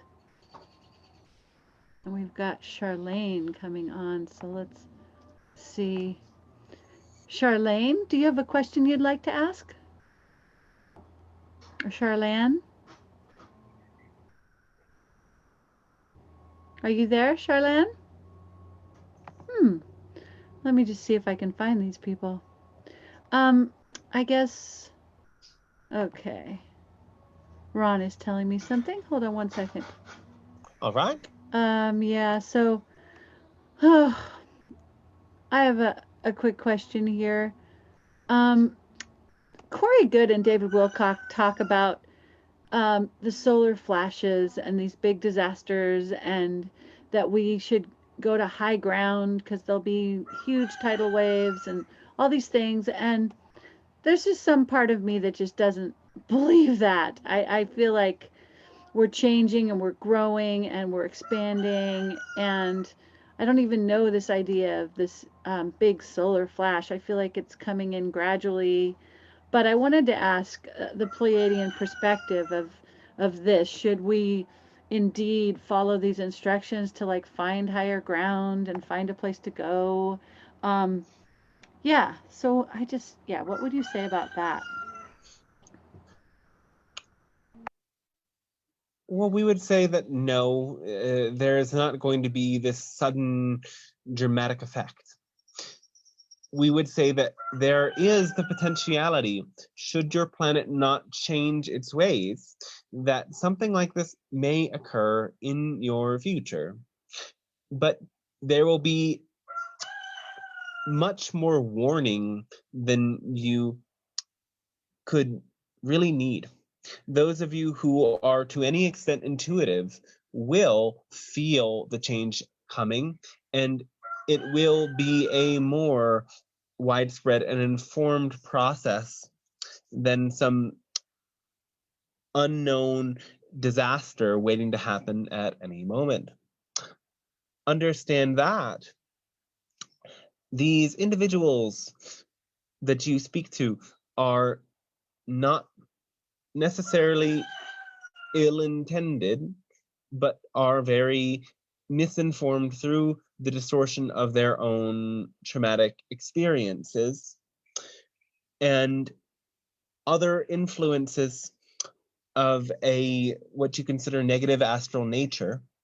So generally, they are bringing forth some information that is relevant while bringing forth fear-based information that, in a way, slows down the awakening process.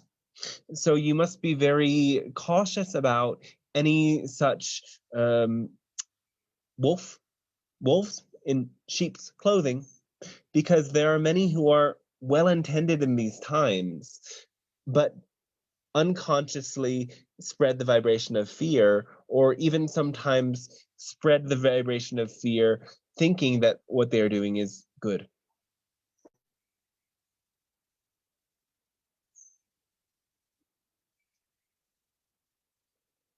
Are we still connected? Sorry, I got to unmute. So if there were some kind of catastrophe or disaster, it would be kind of one thing at a time. We wouldn't all be like running to the center of the United States on high ground. It would be more of a yes, it would be a more gradual process. Got it. Okay, great. Thank you so much. DH, go ahead and ask your question. Thank you so much, Pleiadian Council. Are you there, DH? I don't think yes, he's on my. There you are. Hello. Yes. Okay. Hey. I just wanted to. Okay. I wanted to know, just given where I'm at right now in my personal experience, if you have anything to give me, like advice or what you would say. Yeah, I'm kind of starting this sort of journey of really bringing out this kind of, I don't know, like this kind of like transformative superpower thing that I have inside of me. I don't know what it is, but yeah, do you have any advice for me right now? Are you following your passion?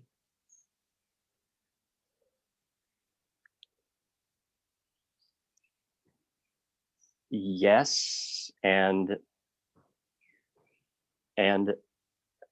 well, I'm doing it, but my relationship to it has been off.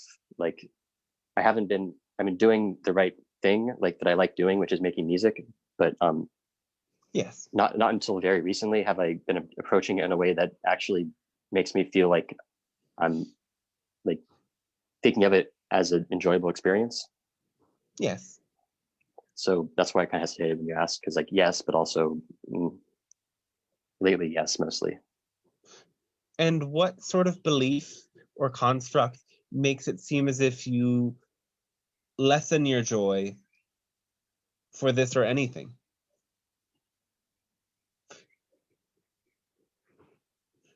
Is it that it is not valid or that you are not talented enough? It does not serve a good enough purpose?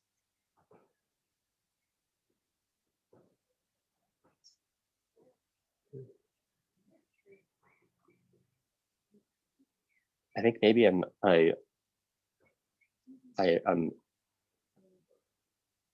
hesitating on fully letting it out because I know how powerful it is, and I'm uncertain about how that would be received. Oh, all right. So again, this is one of the best ways to slow the process down and understand that when you, again, release all insistence on the outcome, you allow for the energy to flow in the most beautiful way. And we say to many of you that what you are doing is not for everyone. And what you love to do will resonate with some that are meant to be in connection with you in that moment and perhaps for continued moments. And what you are doing will not appeal to others because it is not really for them. So understand again that if you love it, then people need it. Yet not everyone will need it. And some people will not want it. And so if you, again, throw away your insistence on who receives it and who does not, you can follow through unimpeded.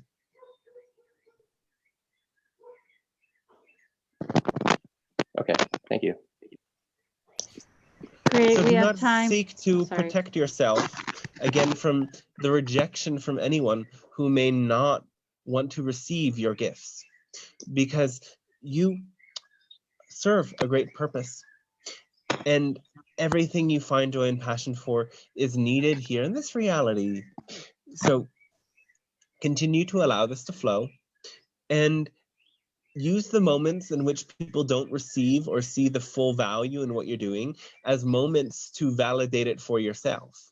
Because as long as you love it, there is purpose to it. And the timing of when it takes off is not really relevant. As you see in your world, there are many who have done some of the greatest, most inspiring works for mankind who weren't even recognized in their life. And this will be less common in this time when there are so many more people and there are so many more diverse interests and there are so many who are looking and seeking new input. So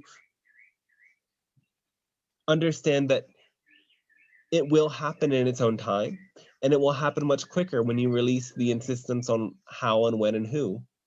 And simply know that your gifts will attract the people who really need it. Okay, cool. Awesome, thank you. Yes, our love and thanks to you as freeing. well. Great. Charlene, are you there? Would you like to ask a question? Okay, I've just sent that. So it looks like we are at our 2-hour mark. So All I right. think we probably should stop there. Thank you, everybody, for your wonderful questions today. Whew, it's been a powerful time. Can you hear me? I am here. Oh, you're here. Okay, we could do one more. Go It's ahead. Let's do one question. more then. Uh-huh. Thank you so much, Council, and blessings. The other day, I was taking a nap, and I was awoke by a very loud sound, which seemed to be coming from my ears, and it sounded like a radio station that is out of tune and very loud static.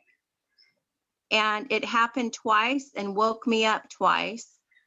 And I've never had that happen before. It was very loud. And I was just wondering and curious if you have any idea of what it was. Are you aware of any connections that you have with extraterrestrial life? Yes, lots of connections. This is a specific group reaching out to you.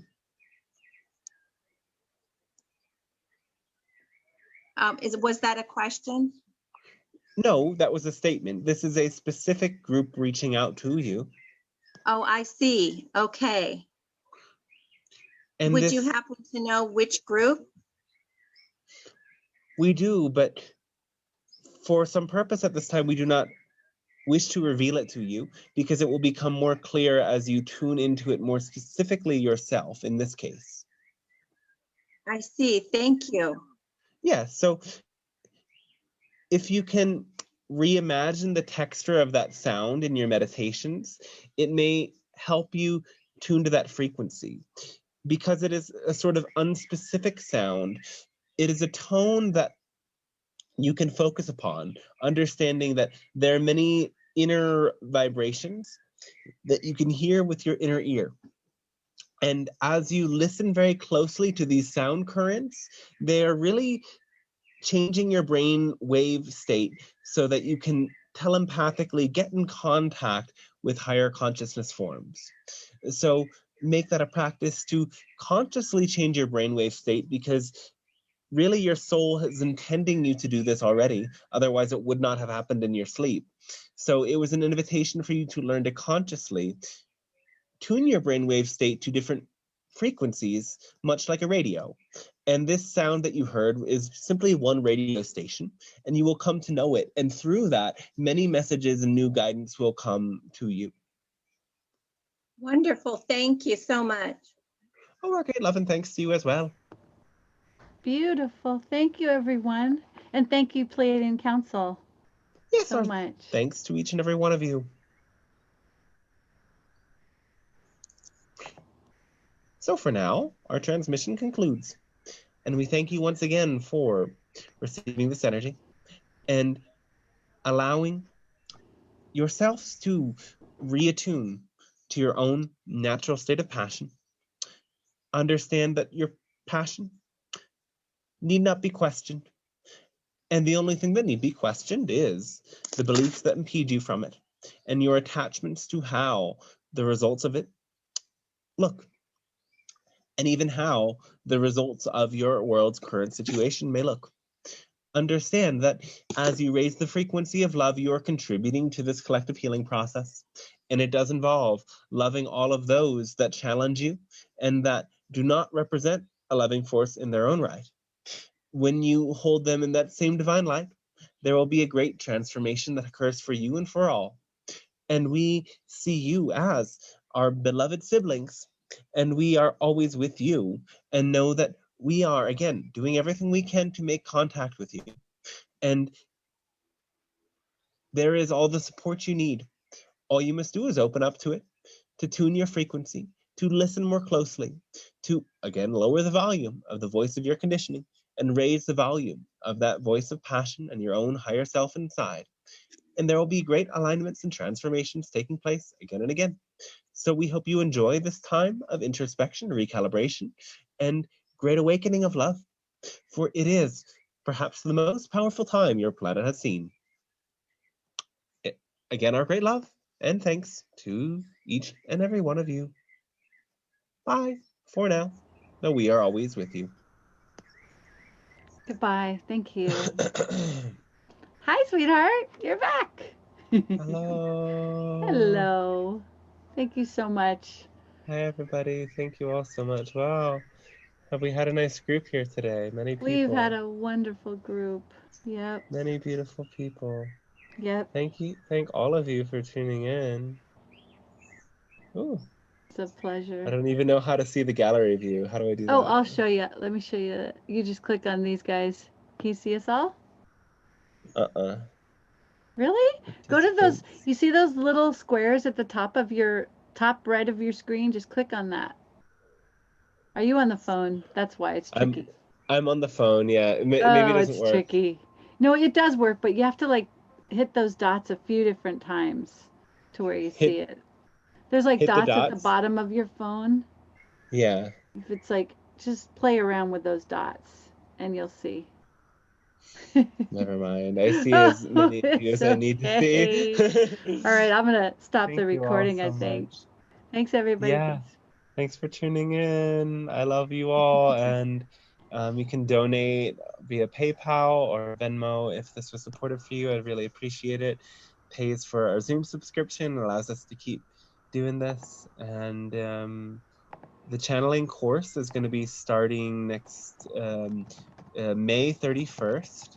So it's actually a 3-month course, and there's many different modules that are all oriented towards helping us get into a flow state, helping us learn to channel, connect with specific guides. Because it's a group experience, you'll then be able to do sort of homework assignments with other people and to deepen in your channeling experiences. And there's also a lot of self-healing tools we'll be doing to kind of clear our channel, to clear any belief systems or things that may get in the way. And I'm really excited for this. I'm growing in excitement for it. So contact me if you have any questions about it. And one-to-one sessions are always available. And you may find me going live for random purposes just to connect with people in my human form, because I haven't been doing that as much, but I think it would be very lovely. And I don't know anything else. Anything else you can think of, Sarah? Yeah, just that sometimes Dante will be going on live for Zoom chats, and that'll be fun to just join him. I can't think of it. What's next week? What day of the week are we? Also Friday, I think. Also Friday, okay. Also Friday, yeah. The next Cool. ones are on Fridays and weekends, and yeah, maybe adjusting in the future, like not exactly on the moon days, but I think the weekends are more opportune times for people. Or Fridays, I don't know. Last week was kind of like slow on a Thursday. It was also a bitchy moon. Bitchy Scorpio. moon. No one likes the moon in its fall. Yeah, that's right around. Yeah, it's intense, Scorpio. It was good? Oh, okay, if you insist. No, I don't know if it was good. I've not been hearing that from other people. It's been a challenge. It was powerful. Yeah, let's say powerful. And yeah. Today the moon and Mercury are square. It probably like passed its exact point earlier. So that's an interesting thing. Challenge to open our minds and our feeling nature that mutable square. Sunshine Pluto though, yeah, that opens things up. Mercury sextile, great. Mercury sextile Chiron, the bridge is open. Do you guys ever follow Jason Estes? Jason says that we're actually going to have the first unity code of masculine feminine in like union on May 20th. So there's it's I like powerful that. I feel that. Healing of the mitochondria, right? The separation. Yeah. And around that time is also when the sun aligns with the Pleiades. Oh, perfect. Yeah. Cool. Yeah, very powerful. And also we began the 260-day Mayan count yesterday. So it's opening the mystery of that. The first Trisena, 13 days, is all about tapping into the mystery and the primordial. That's happening. Nice. Yeah. I don't even know what else. A lot of love, a lot of shining, a lot of shining love. Shining love. It was a good one today. La, la, la. All right. Well, we will say goodbye, I guess. And say thanks goodbye so much for now. Coming. See you next week. Thanks for tuning in. Hope you have a lovely day, and we'll catch you next time. All right. Bye-bye. Hasta luego. Hasta luego. Ciao. Bye-bye. Bye.